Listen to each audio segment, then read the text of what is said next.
The sun was shining. The sky was blue. Everything felt peaceful on Earth. In a small town near the mountains, there was an orphanage. It was called New Hope Shelter. The children there didn't have parents, but they had each other. They laughed, played, and lived like a big family. One of those children was a 10-year-old boy named Aaron. He loved to look at the stars at night. He would often say, "Maybe my real family is out there, in space." His friends would laugh, but deep inside, Aaron felt a strange connection to the sky. That day started just like any other. The kids were playing outside. Some were on swings, others were running through the garden. The caretakers smiled as they watched the children. Birds flew overhead. The wind was soft. Then everything changed. Without warning, the sky turned red. A strange light appeared above the clouds, like a second sun. But this light wasn't warm. It was cold and terrifying. The ground began to shake. The birds flew away, screaming. The children stopped playing and looked up. A loud, deep sound filled the air. A humming, buzzing noise that made their hearts beat faster. Aaron was the first to see it. A giant black object was floating above the sky. It was not like any plane or satellite. It had sharp edges, glowing lights, and moved silently. "Is it a spaceship?" someone asked. But before anyone could answer, it fired. A single beam of red light shot down from the ship. It moved faster than lightning. It hit the orphanage building directly. There was no explosion, no fire, just silence. And then dust. The building was gone, turned to ash in 1 second. The ground where it stood was black and cracked. Everything nearby was destroyed. Children screamed. The caretakers tried to run, but it was too late for most of them. Aaron was thrown by the blast, landing far from the center. He was bruised, bleeding, and half buried in dirt. But he was alive. When he opened his eyes, he saw the ship again.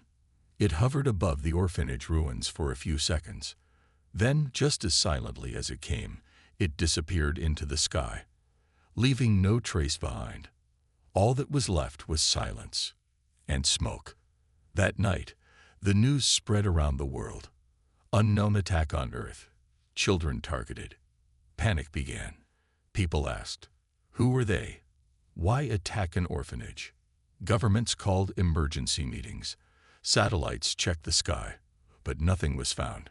The world felt helpless. This was not a natural disaster. This was a message. At the blast site, scientists and soldiers arrived. They found something strange, a small, glowing piece of alien metal buried in the ground. It had symbols on it no one could read. Energy still pulsed from it, as if alive. Only one child had survived, Aaron. He was taken to a military hospital. He didn't speak for 2 days. When he finally did, his words chilled the room. They weren't human. They looked like shadows with red eyes. I saw one inside the light, just for a second. Doctors thought he was dreaming, but one scientist believed him. Dr. Hannah Rice, a top astrophysicist, noticed something strange in Aaron's body scans. His blood had changed. There was unknown energy flowing in his veins, the same energy found in the alien metal. Was it an accident, or did they leave him alive on purpose? No one knew the answer. But one thing was clear: this was not the end. It was only the beginning. Earth had been attacked. Its children had been murdered. And now, humanity was angry. World leaders came together. Old enemies became allies. Plans were made. Weapons were built. For the first time in history, Earth was united, not by hope, but by rage. At a secret base, Dr. Reyes stood with Aaron. She looked at the sky and whispered, "If they wanted war, they just made the biggest mistake in the galaxy." Aaron said nothing, but his eyes glowed faintly, a soft red, like the light that destroyed everything he loved. He was no longer just a boy. He was the last child of Earth's orphanage. and he was going to remember. The world had changed. After the orphanage attack, nothing felt safe. Schools closed. Airports emptied. People looked at the sky with fear. Everyone asked the same question. Why attack the children? The governments had no answer. But in a hidden military base underground, something was happening. Something secret.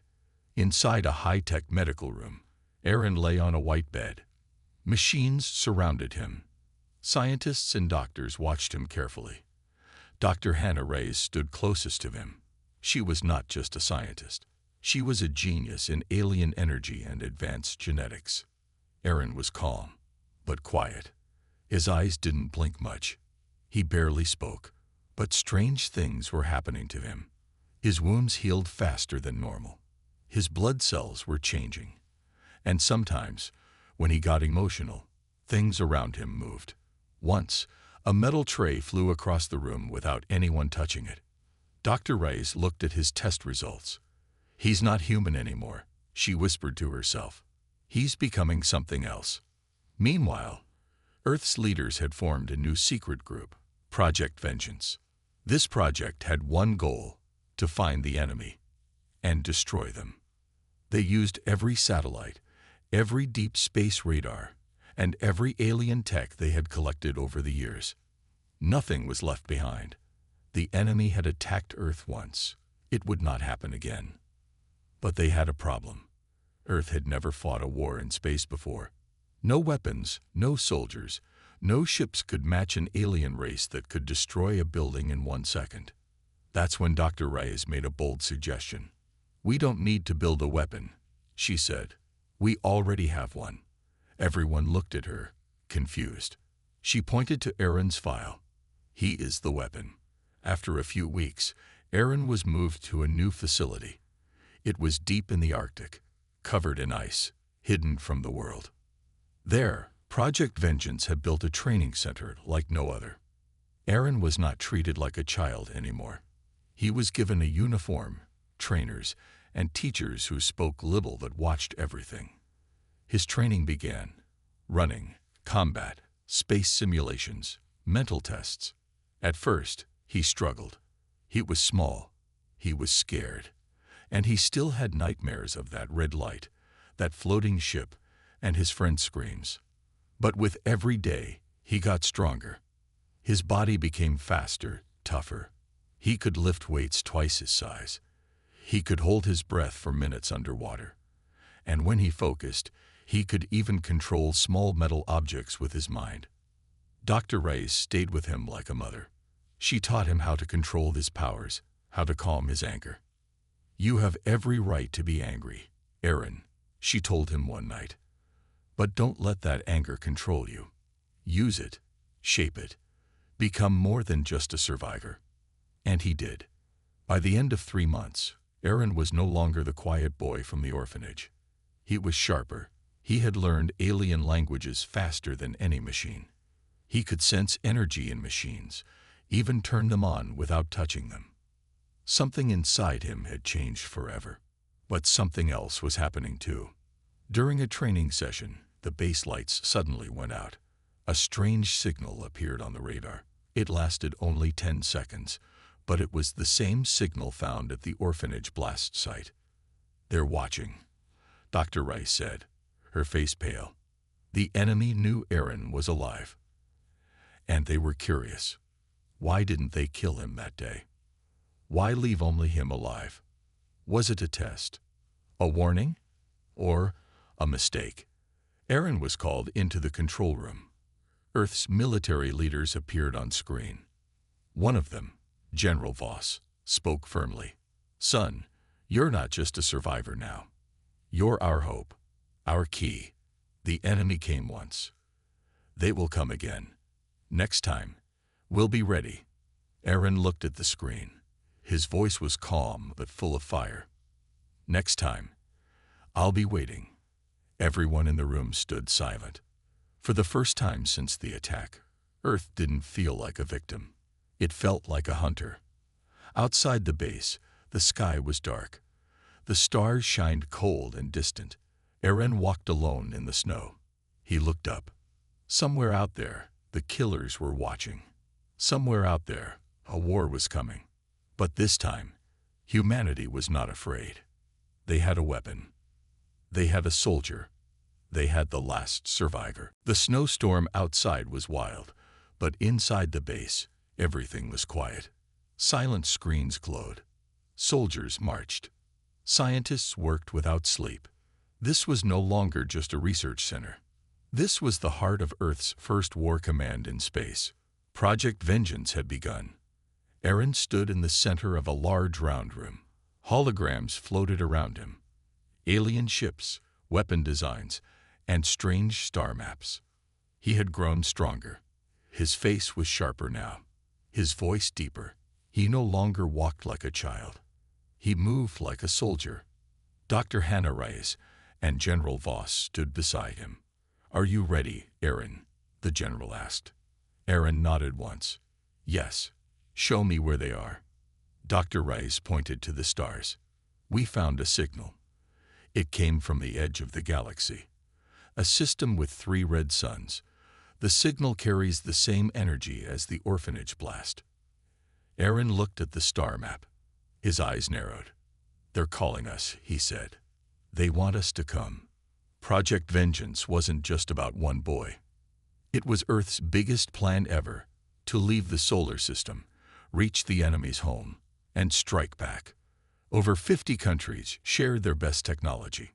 Gravity engines from Japan, plasma weapons from Germany, deep space scanners from India, AI control systems from America. Together, they built the Avenger, Earth's first deep space warship. It was large, fast, and powered by both human science and alien tech recovered from old crashes. And Aaron, he was its core. The ship was designed for him. Its controls worked with his energy. It responded to his thoughts. He didn't need buttons. He needed only focus. He had become the key to Earth's first weapon of galactic revenge. Training got harder. Aaron trained with elite soldiers. He learned how to fight in zero gravity, how to shoot plasma rifles, and how to handle pressure in space. He sparred against robots, solved impossible logic tests, and even meditated with monks brought in to train his mind. But inside him, something else was growing. A voice, a feeling. Like the energy from the alien strike was still alive inside him. At night, he would hear strange sounds, whispers, not in English, not in any human language. He told Dr. Reyes one day. Her face turned serious. "You're connected to them, Aaron. You carry their mark. That connection, it might be your greatest weapon, or your greatest danger." Aaron stayed quiet. Deep down, he already knew. 1 week before launch, a message came through space. Not a voice, not words, just an image. It showed a burning Earth, a message clear without words. Stay away, or be destroyed. The whole command center went silent. General Voss slammed his fist on the table. "They think they can scare us, but we are done being afraid." He turned to Aaron.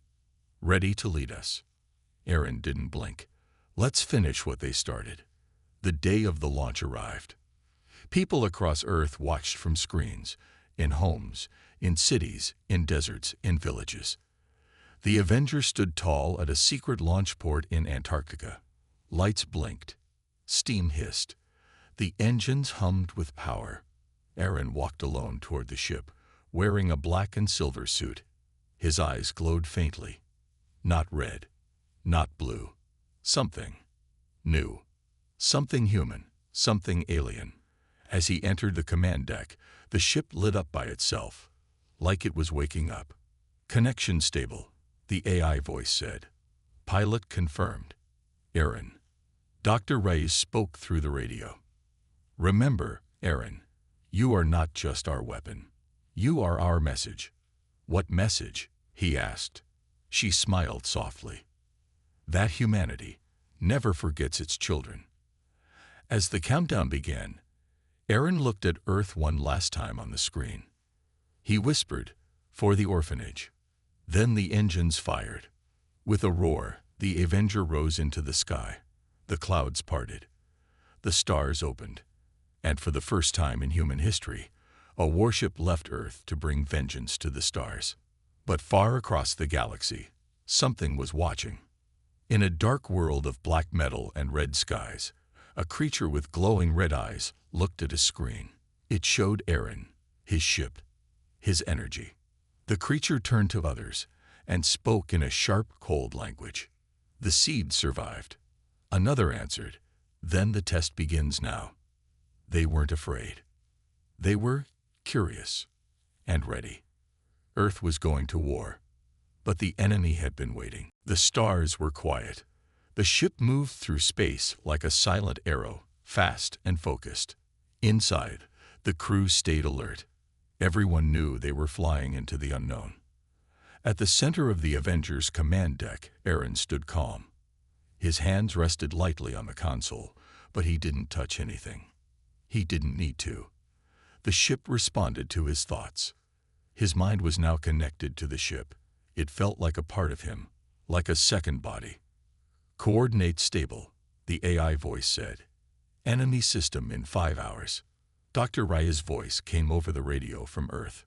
"Aaron, this will be the most dangerous moment. The enemy has waited in silence. They won't stay silent when you arrive." "I'm ready," Aaron said. The crew included the best of humanity. Commander Lin, expert pilot and soldier from China. Captain Ria, an engineer from Kenya who designed the Avenger's hybrid engine. Dr. Kieran, an Irish linguist trained to decode alien language. And Sergeant Dax, a grizzled Marine who'd fought in every human war. They were warriors, scientists, and explorers. But none of them had ever faced this kind of mission. Even Sergeant Dax, known for never showing fear, looked uneasy. He whispered to Ria, "What if they're stronger than we can imagine?" She answered, "Then we show them what humanity does when it's pushed too far." As the ship neared the Red Star system, strange signals began to appear. Not noise, not random. Patterns. Dr. Kieran stared at the screen. "These aren't just signals. They're talking." Commander Lin frowned. "What are they saying?" Kieran translated slowly. His voice became dry. "You brought the weapon. You stepped into the fire. Now, you will understand why we strike first." A cold silence filled the deck. Aaron looked at the screen. "They're not just cruel," he said. "They're afraid of something." Suddenly, alarms rang. Lights flashed red. 3 enemy ships appeared ahead. They were black like shadows, with long spiked wings and red glowing engines. No windows, no flags, just silence and power. The Avenger's weapons powered up. Locking targets, Lin said. "Wait," Aaron ordered. Everyone froze. Aaron stepped forward. He didn't feel fear. He felt connected. "They're scanning me," he said softly. "They know who I am." One of the alien ships sent another signal. It came as sound. A deep, echoing voice. "Child of the strike. You survived. Now choose. Return or be erased." Dr. Kieran stared in shock. "They're offering surrender." Commander Lin narrowed her eyes. "They're not used to resistance." Aaron stepped closer to the comms. His voice was calm and sharp. "You came to our world without warning. You burned our children. You left silence. Now hear this. We are not afraid. We don't forget. We don't run." The alien ships paused. Then they fired. 3 beams of red light shot toward the Avenger. "Evasive," Lin shouted. The ship spun hard to the side, dodging the first 2 blasts. The 3rd beam scraped the side, burning the hull. But the Avenger stayed strong. Captain Ria yelled, "Shields down 30%. Still operational. Return fire," Aaron ordered. The Avenger's plasma cannons lit up. Bright blue bolts shot through space and hit the lead alien ship. Direct hit. The enemy ship exploded in a flash. The other 2 circled fast, moving like serpents in space. Aaron closed his eyes. He could feel them. They were fast, smart, but not faster than his mind. He opened his eyes. Target their weak side. Left engine port. Fire when I say. Now. Another blast. The second ship blew apart in a clean hit. Only one remained. It didn't attack. It just hovered, then sent one last message. You carried the seed. You don't understand what you are. Come deeper, and you will see. Then it vanished, jumped into deep space faster than light. The crew sat in silence. Sergeant Dax finally said what they were all thinking. They weren't just testing our ship. They were testing him. Later, as the crew repaired the damage, Aaron sat alone in his chamber. His body ached, but his mind burned with questions. You carried the seed. What did that mean? Was the attack on the orphanage not just an act of war, but part of something bigger? A plan, a design. Dr. Rice sent one last message from Earth that night. We've studied the energy inside you. It's not just alien. It's ancient, and it's spreading. Be careful, Aaron. The deeper you go, the more you become like them. He looked at his hands. For a moment, his skin glowed faintly red. He clenched his fists. No, he whispered. I'll never become like them. But in the darkness, far beyond the stars, the enemy already knew. Aaron was changing, and he was walking straight into their trap. The Avenger flew deeper into space than any human ship had ever gone. Behind them, Earth was now a tiny blue dot. Ahead was darkness. But this darkness wasn't empty. It watched them. It waited. Days passed. The crew didn't rest much.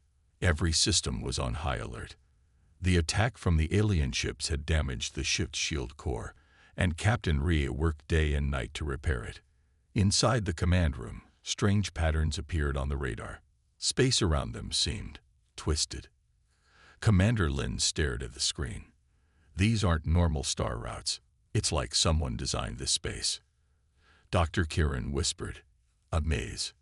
Aaron stood silently, his eyes fixed forward. He felt something. A pressure, like something was calling to him. He didn't tell the crew. Not yet.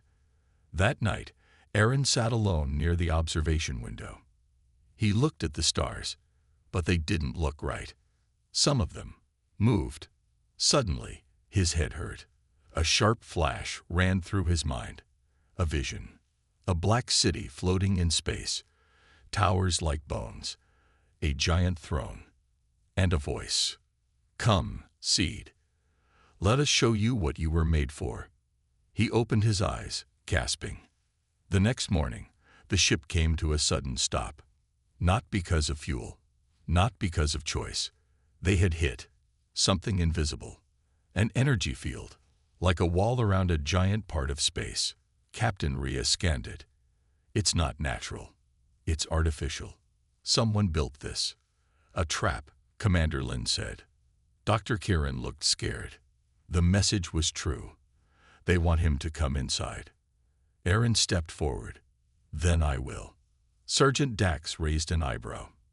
You sure about that, kid? Aaron didn't blink. They tried to kill me once, left me alive for a reason.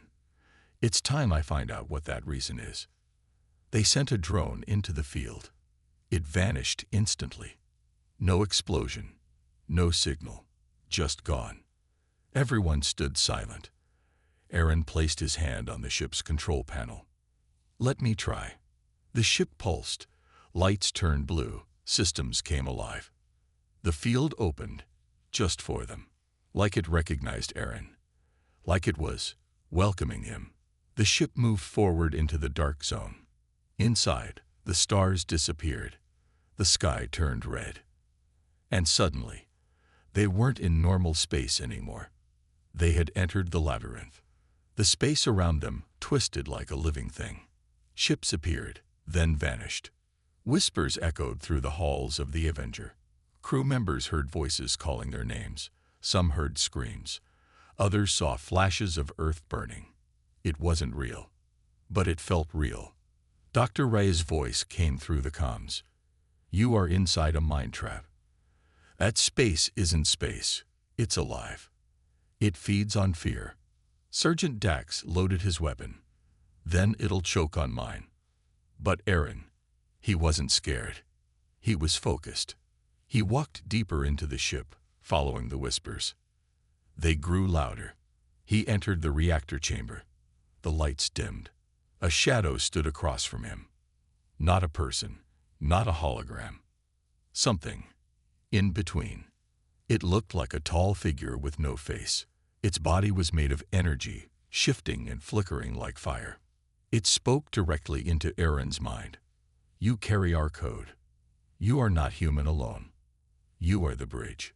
Aaron stepped forward, angry. You destroyed our orphanage. You killed innocent children. We tested. We searched. One seed grew. You. Aaron's hands began to glow. You lie. The shadow didn't move. You were not created by accident. Your body was made to hold our power.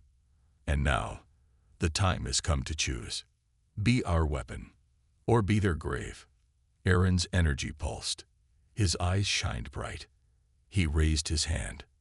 I choose Earth. With a blast of force, he destroyed the shadow. The ship shook. The energy field cracked.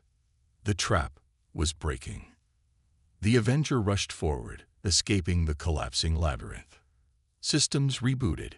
Air returned to normal. The crew breathed again. Is everyone okay? Commander Lin called out. All good, Rhea answered. Status? Aaron asked. The AI voice responded. We have passed the enemy gate. Destination ahead. Alien homeworld. Silence fell over the room. Aaron looked out the window and saw it.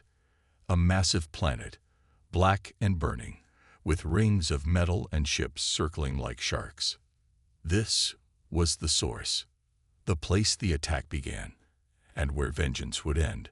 But deep below the surface of that planet, something ancient had awakened.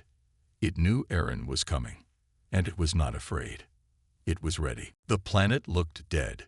Black skies, red lightning, no sun, no wind, no sound. It floated like a scar in space. But Aaron knew better. This was not a dead world. It was waiting. The Avenger entered orbit. Thousands of enemy ships circled below, but none attacked. They're letting us land, said Commander Lin. It's a trap. Again. They've been planning this from the start, said Dr. Kieran.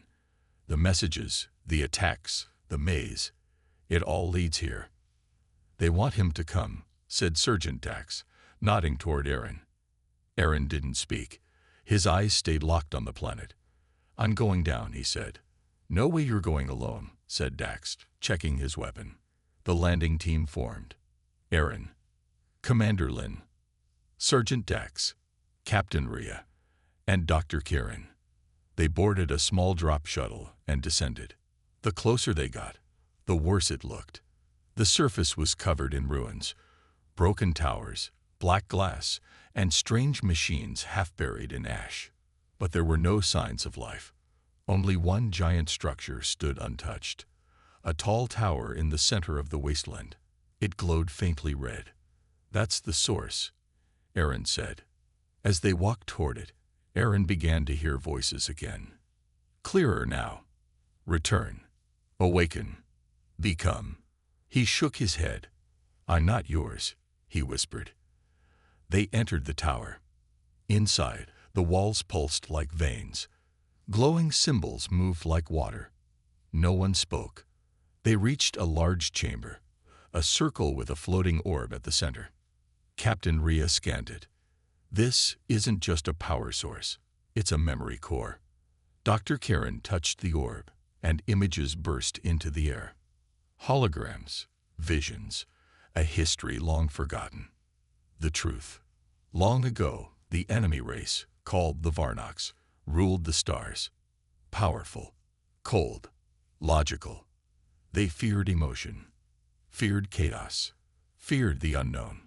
To control the galaxy, they began an experiment to create beings who could mix their power with other species without losing control. Thousands of hybrid children were seeded across many worlds.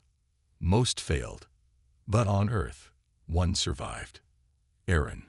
The crew stood frozen. "You're saying," said Lynn, Aaron was made? Dr. Karen looked shocked. The orphanage wasn't random. It was a test site. They wiped it out to erase the others. But he lived. Aaron stared at the holograms.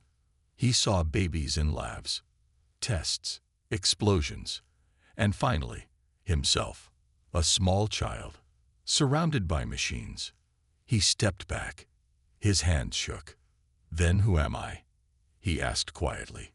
Sergeant Dax walked over and grabbed his shoulder. "You're the one they failed to break. That's who you are." The orb dimmed. Suddenly, the room shook. A deep voice echoed from the walls. "You know now. You were made by us. You carry our power, but your mind is still human. That is your flaw." A door opened behind the orb. The crew walked through, weapons ready. Inside was a throne room, and on the throne sat a creature like Aaron, but older, stronger. Red eyes, black armor, energy pulsing from its skin. "Welcome, brother," it said. Aaron stepped forward. "Who are you?" "I am what you were meant to become. I was made first. You were the final test." The creature stood. "We are not monsters. We are evolution.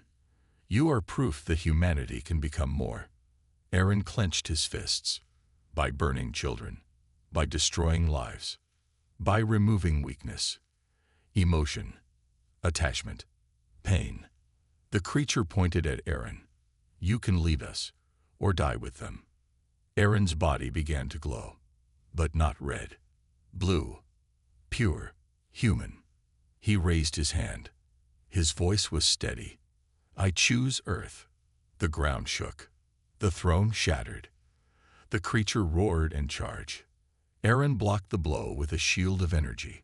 The impact cracked the floor. "Get back to the ship," he yelled to the crew. Sergeant Dax fired. Lynn threw a stun charge. The room became a war zone. Aaron and the creature clashed in the center. Energy against energy. They weren't just fighting with power. They were fighting for identity, for purpose, for the future. Outside, the planet woke up. Varnok's ships launched into the sky. Their world knew this was the final battle. On board the Avenger, the AI voice said, "Incoming swarm. Earth forces must respond." From Earth's orbit, a fleet jumped in. Human ships, fighters, carriers, a united front. Humanity had arrived.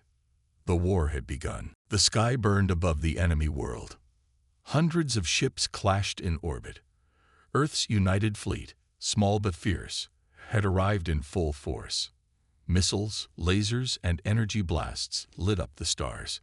Inside the Black Tower, Aaron stood face to face with the creature known as Varnok Prime, the first of his kind, the one who had called him brother, the one who had wanted to break him. But Aaron did not break. He blazed. His body glowed with blue fire, while Varnok Prime pulsed with red. Their powers collided, shaking the planet. "You were made for this," Varnok roared. "To lead, to dominate." Aaron's voice was calm. "No, I was made to survive, and to protect." The ground cracked beneath them. Outside the tower, the crew of the Avenger ran toward the ship. Explosions rocked the surface as enemy drones swarmed from underground chambers. Sergeant Dax fired nonstop, covering the others. "These things don't stop," he shouted. "We just need to hold them off a little longer." Commander Lin replied, throwing a gravity grenade that sent 3 drones flying. Captain Rhea activated the defense turrets on the Avenger as they reached the ramp. "Come on, Aaron," she whispered. "You've got to finish this." Inside the throne room, the final fight had reached its peak. Varnok Prime struck Aaron with a blast of red lightning, throwing him against the wall.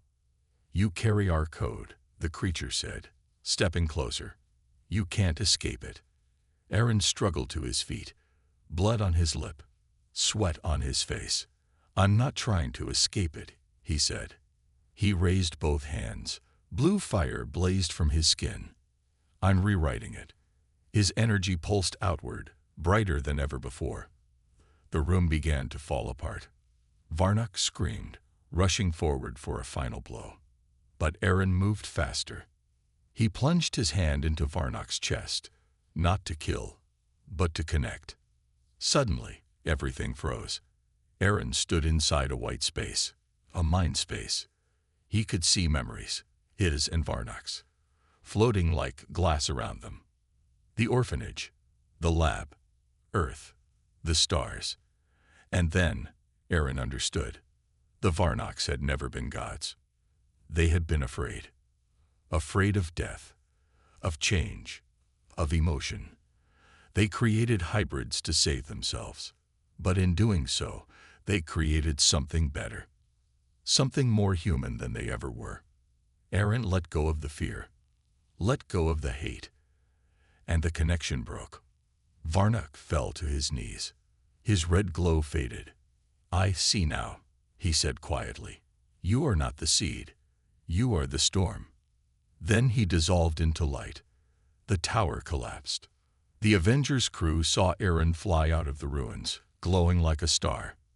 He landed softly near them, eyes calm. It's over, he said. Commander Lin looked up at the battle in orbit. Not yet. Aaron nodded. He raised one hand. And then he called the storm. Above, Earth's fleet was losing. Outnumbered, outgunned. But suddenly, a wave of blue energy spread across space. Aaron's mind connected with every human ship, boosting their systems. Their weapons charged, shields restored, engines roared. The tide turned. Earth's fleet began to win. Alien ships exploded one by one, retreating toward the surface. But they had no home left. The Black Tower was gone. The command link destroyed. The Varnocks were finished. Hours later, the Avenger flew back toward Earth, wounded but alive. The crew sat quietly. Some smiled, some cried, some just stared out the window. Aaron stood at the back, alone. Dr. Ray's voice came from the comms. Aaron, you did what no one could. I didn't do it alone, Aaron replied.